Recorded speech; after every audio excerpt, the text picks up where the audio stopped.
अस्सलाम वालेकुम जी। अच्छा, आज हम रेलवे की वर्कशॉप में मौजूद हैं। यहाँ पे स्टील जो है वो एक्सट्रैक्ट होती है, लोहा जो है वो एक्सट्रैक्ट होता है इसके रॉ ओर से। ये आपको रॉ मटेरियल पड़ा हुआ नज़र आ रहा होगा। भट्टियों के अंदर जाके उससे लोहा निकलता है। तो यहाँ पे हम इलेक्ट्रिकल अर्थिंग के लिए मौजूद हैं।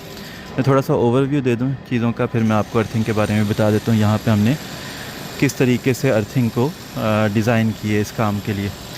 सबसे पहले ये एक आपको फर्नेस नज़र आ रही है, ठीक है। ये भट्टी है, आप समझ लें। इसके अंदर लोहा जो है वो डाला जाता है और लोहा पिघलाया जाता है, और यहाँ से आपको वो नज़र आ रहा होगा पिघला हुआ लोहा भी बाहर वो यहाँ नीचे निकलता है, ठीक है। तो एक भट्टी ये है और एक भट्टी इसी के साथ आपको पैरेलल एक और आगे नज़र आ रही है ये, ठीक है। और ये जो आपको स्किन कलर की या ऑरेंज कलर की ये नज़र आ रहे हैं, ये पाइप्स नहीं हैं, ये इसकी तारें हैं, ठीक है। बहुत हैवी ड्यूटी इसमें करंट है। आपको ऊपर ये कॉपर के वो भी नज़र आ रहे होंगे, जो इलेक्ट्रोड कह लें इसके, जहाँ से करंट इन हो रहा है, ठीक है। ये सारा इन है। मैं अंदर की साइड से भी आपको दिखा देता हूँ, ठीक है। तो एक तो इसकी बॉडी अर्थिंग है। इसका जो लोड करंट है वो तकरीबन 8000 एम्पेयर इसका लोड करंट है, इसीलिए आपको तारों का साइज़ नज़र आ रहा होगा। इसकी बॉडी अर्थिंग हो गई, ठीक है। एक बॉडी हमने इसकी बॉडी को देना है और इसकी बॉडी को पैरेलल करके एक अर्थ हमने आगे देना है, ठीक है। तो पहले इसका ओवरव्यू।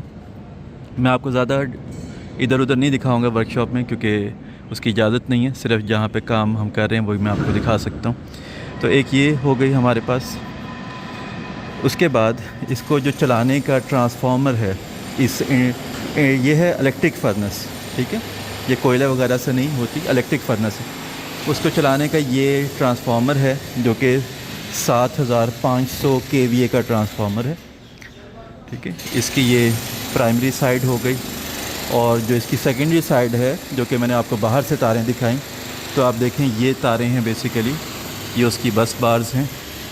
ये बस बार्स बाहर जा रही हैं और ये हमारे पास इसका ट्रांसफार्मर है। तो इसकी बॉडी अर्थिंग भी हमारे पास है इस ट्रांसफार्मर की, ठीक है। इसकी बॉडी अर्थिंग हमने करनी है यहाँ पे, और फिर इस ट्रांसफार्मर की जो इसकी जो डीबी है इस फर्नेस की, ये है डीबी इसकी, तो इसकी भी हमने बॉडी अर्थिंग करनी है, ठीक है। तो ये 3 अर्थिंग हम यहाँ पे कर रहे हैं। उसके बाद मैं आपको थोड़ा सा इसके डिज़ाइन के बारे में बता दूँ, और डिज़ाइन की जो ड्राइंग है मैं इस वीडियो के ऊपर पेस्ट करवा दूँगा ताकि आपको ज़्यादा बेहतर समझ में आ जाए। इसके मेरे पीछे आवाज़ के शोर आ रहा होगा, बाहर काम हो रहा है साथ साथ, तो वो शोर साथ साथ आता रहेगा। मैं फिर भी कोशिश करता हूँ ज़रा ज़्यादा ऊंचा बोल सकूँ। सबसे पहले फ़र्नेस की बात कर लेते हैं कि फ़र्नेस की अर्थिंग है, क्योंकि इसका करंट काफ़ी ज़्यादा है। तो इसमें अर्थिंग में खाली मसला ये नहीं होता, जो मैंने पिछली भी कुछ वीडियोज़ में डिस्कस किया इंडस्ट्रियल वीडियोज़ में, कि हम ज़्यादा से ज़्यादा चेकिंग करते हैं कि जी ओहम पूरे हो जाएँ, ओहम पूरे हो जाएँ। फ़र्ज़ करें कि मैं आपको कहता हूँ कि जी हम ओहम पूरे कर देते हैं, जो भी रिक्वायरमेंट है, less than 3 ohm, less than 1 ohm, जो भी है, मैं कहता हूँ जी पूरे हो गए लेस दैन 1 ओहम। लेकिन तार हम लगाते हैं 329 की तार, जो आपकी घर में वायरिंग के लिए डली होती है। क्या आपको लगता है कि इस फर्नेस का जो करंट है वो 329 की तार से गुजर के अर्थ में जाएगा तो सही होगा? ज़ाहिर सी बात है, वो तो मिली सेकंड में वो तार जल चुकी होगी ना।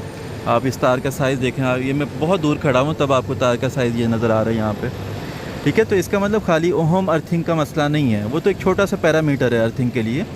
मेन मसला है कि आपका फॉल्ट करंट कितना है, फॉल्ट करंट कितनी देर तक ज़मीन में ट्रैवल करेगा, आपका ब्रेकर कितने सेकंड्स का लगा हुआ है जो कि ट्रिपिंग करवा देगा, और आपके ज़मीन का सैचुरेशन पॉइंट करंट का कितना है। मल्टीपल चीज़ें होती हैं, मल्टीपल पैरामीटर्स होते हैं।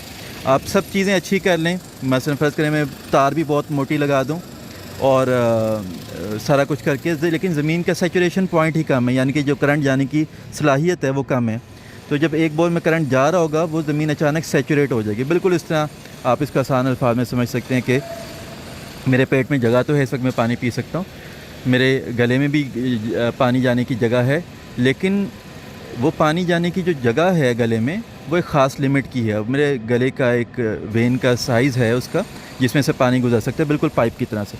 अगर मैं उसमें से अचानक ज़्यादा पानी गुजारने की कोशिश करूँगा तो जाहिर सी बात है वो उसमें से पानी नहीं गुजर सकता। अब ये किसी भी आप रोड की एग्जांपल ले सकते हैं कि एक रोड है, उस पर आप अगर 3 लेन हैं ट्रैफिक के लिए, अगर उस पर एकदम से ज़्यादा ट्रैफिक आ जाए जो कि 3 लेन हैंडल नहीं कर सकती तो चोकिंग हो जाती है, ट्रैफिक हम कहते हैं जैम हो गई है।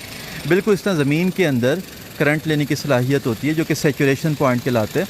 अगर वो चोक हो गया तो उस वक्त फॉल्ट करंट ज़मीन में जाना बंद हो जाएगा। ठीक है, तो हमने इसके लिए अब जो फर्नेस है, क्योंकि इसका हैवी करंट है, तो ओहम एक पैरामीटर है, ठीक है, वो एक अलग बात है। लेकिन इसके लिए जो हमारे पास मेन लीड यहाँ से बाहर जाएगी, तो बाहर जाके एक बोर नहीं है, इसके लिए 3 बोर हैं, जो कि आपको ये ड्राइंग में नज़र आ रहे हैं। मैं यहाँ पे ड्राइंग लगा देता हूँ। ठीक है, आपको एक तार आती हुई नज़र आ रही है, एक ट्रायंगल बनी हुई है, नीचे 3 बोर नज़र आ रहे हैं, उसमें केमिकल रॉड्स हैं जो कि मैं आपको दिखा देता हूँ। बोर हैं, उसके ऊपर अर्थ पिट लगी हुई हैं, और तीनों बोर आपस में जुड़े हुए भी हैं, जो कि बाहर ये यहाँ पे हैं। अगर मैं आपको दिखाऊँ, ये बोर यहाँ पे मौजूद हैं, ये ट्रायंगल यहाँ पे मौजूद है। सही है, ये आपको ड्राइंग में भी क्लियरली नज़र आ रहा है।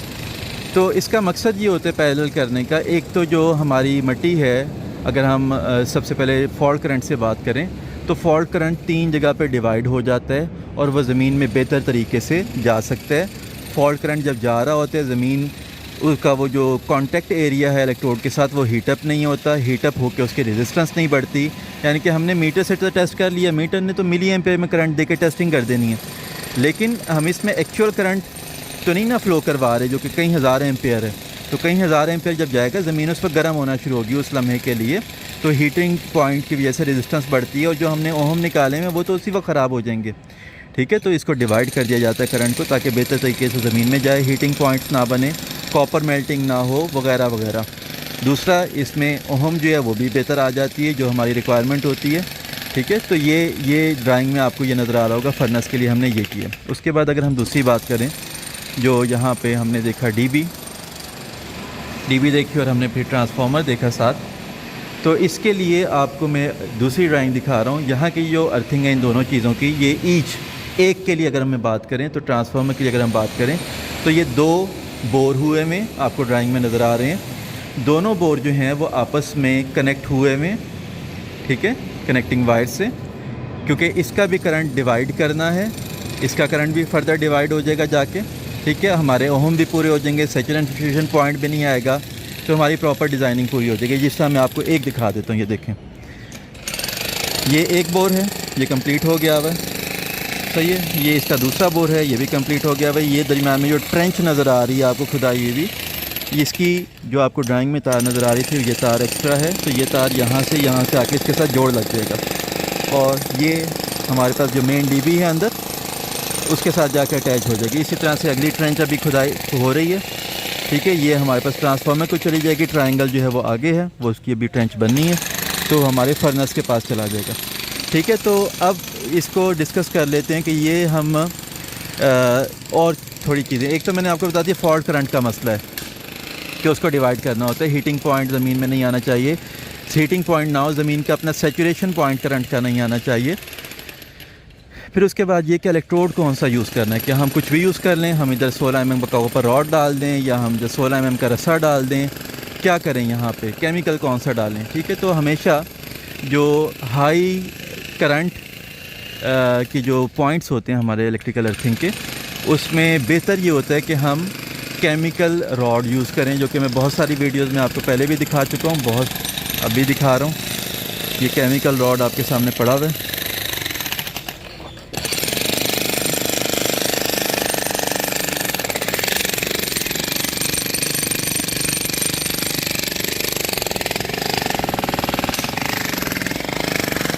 ये केमिकल रॉड जो है, इसकी हीट डिसिपेशन बहुत बेहतर होती है, इसकी जो रेजिस्टेंस डाउन करने की सलाहियत है वो बहुत बेहतर होती है, जो कि इस साइड पे एक बहुत बड़ा इशू भी है। मैंने इसके लिए एक और वीडियो भी बनाई थी, मैं इस वीडियो में भी थोड़ा सा बता देता हूँ। यहाँ पे जो बोर हुए हैं, यहाँ पे बज़ाहिर तो एक फ़र्श नज़र आ रहा है आपको, और साइड पे ऐसा लग रहा है कि सारी ग्रीनरी ही ग्रीनरी है। ठीक है, तो बहुत पुरानी बिल्डिंग है, अंग्रेज़ दौर की बनी हुई है ये, तो यहाँ पर कुछ होना नहीं चाहिए बज़ाहिर, ये कंस्ट्रक्शन यहाँ पर कोई नहीं हुई हुई। लेकिन अगर मैं आपको कॉम्प्लेक्सिटी दिखाऊं इस साइड की, तो ज़रा देखें कि ये जो खुदाई हुई है, नीचे बोर में बहुत बड़े बड़े पत्थर थे, फ़र्श था, तो आप देखें 1 फुट तो ऊपर कंक्रीट है। ठीक है, ये आपको कंक्रीट 1 फुट, तकरीबन 1 फुट से थोड़ा ज़्यादा, फिर नीचे मलबा है 2-3 फुट, फिर नीचे फिर से फ़र्श आपको नज़र आएगा।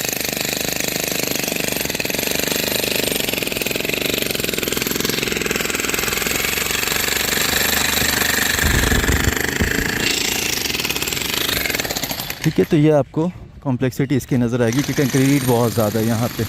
तो यहाँ जो ओहम एक पैरामीटर है, रेजिस्टेंस कितनी होनी चाहिए, उसका भी इशू है, क्योंकि इस साइट की कॉम्प्लेक्सिटी कंक्रीट की वजह से ज़्यादा है।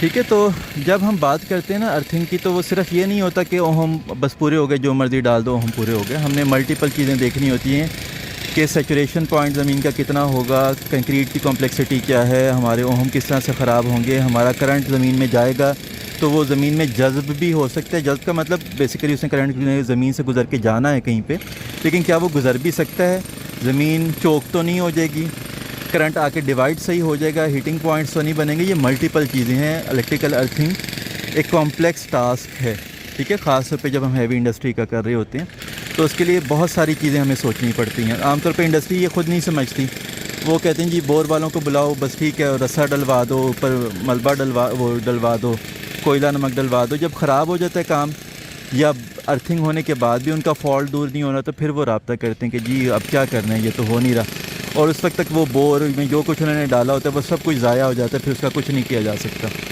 ठीक है, तो इसको बेहतर ये है कि इसको अंडरस्टैंडिंग के साथ काम करवाया जाए, प्रॉपर डिज़ाइन के साथ काम करवाया जाए। ठीक है, तो इस साइट के बारे में थोड़ा सा मैंने आपको ओवरव्यू दे दिया, और मेरा ख़्याल में कोई चीज़ रह नहीं गई। देख लूँ अगर कोई और चीज़ डिस्कस करनी रह गई है। इधर के जो रीडिंग्स के इशू हैं वो मैंने अलग से एक वीडियो बनाई है कि रीडिंग्स की इधर लेने में क्या कॉम्प्लेक्सिटी है। वो टेक्निकल लोगों के लिए भी बेहतर है वो एक दफ़ा देखें, ताकि उनकी ऐसी कॉम्प्लेक्स साइट हो जहाँ पे कंक्रीट की लेयर्स हों, मल्टीपल लेयर ज़मीन के अंदर, तो रीडिंग में टेस्टिंग में बहुत बड़ा इशू आता है, तो उसको कैसे हल करना है। ठीक है, तो वो उसके लिए आप अलग से वीडियो देख सकते हैं।